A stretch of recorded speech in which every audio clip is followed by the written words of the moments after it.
I just wanted a video here. I got to the end of my walk. I'm not going all the way down to the end of the island, but I'm already over a mile in. This is where the old road ends. Obviously drives out into the ocean, and that's where it stops.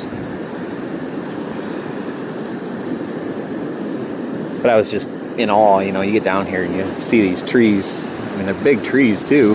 They're just hanging on by a thread. Like that root support is all exposed. It's above ground now. It's not the same footprint when it's buried, obviously. But they just keep on hanging on. See all the losers over here piled up, making scrap wood. This part of the beach down here, it's pretty neat. There's just so much down. Like I said, they're not little trees. A lot of them are oak trees and pine trees and palm trees. Which the pine, you get some pretty neat root wood out of the pine. And I said before, jellyfish are just everywhere today. But the pine's pretty good. The roots are really nice, and when they dry out, they're super light. So you can make a really large wall hanging piece with the root out of a pine. The only downside of the pines is they'll sap out on you pretty bad.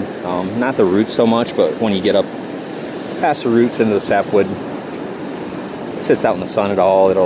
You just see it. It draws that pine sap right to the surface, and it's not much stickier than a accidental handful of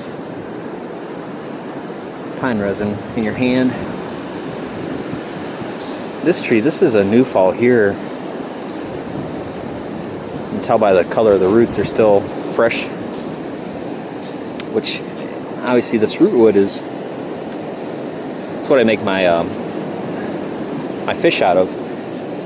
It's got a pre-made tail. Obviously, the way that flares out at the end, you cut back here into the good part of the wood, carve a fish into that, and then it comes back into a tail. Probably see it better at this angle.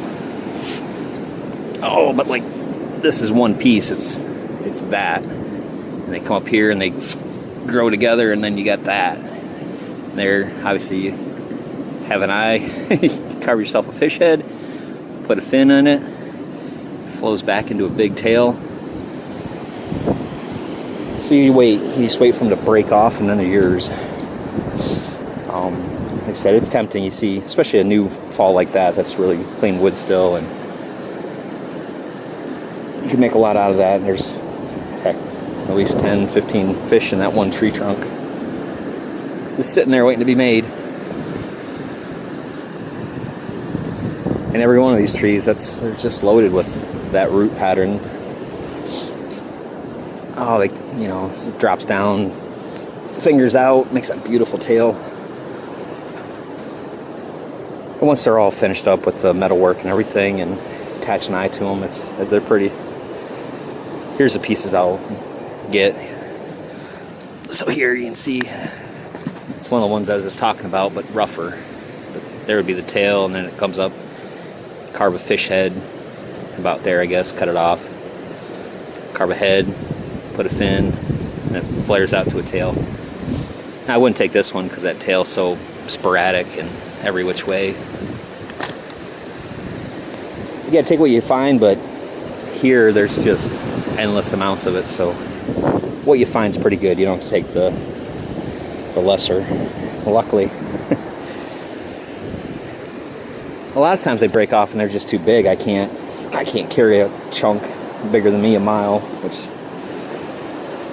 hurts my heart. Hurts my heart to leave them behind. It's like, golly, take that son of a gun and put it on someone's shed or something on the outside of their house. It'd be a really big conversation piece, but there it sits. I guess what I really need is a large wagon with 4 men that can pull the wagon for me, and then I can just load it up and get all the wood I want.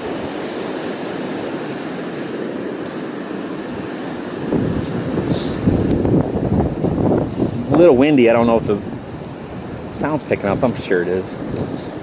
phones are ridiculous. They pick up everything. Just ask Uncle Sam. Yeah, these trees out here, it's just, I just really wanted to show the wealth I live in when it comes to natural resources of Driftwood. I ain't been around much up and down the coast, but I'm sure this is one of the more expansive locations. And if not, I don't need anything bigger, so I'll settle for what I got because it's amazing.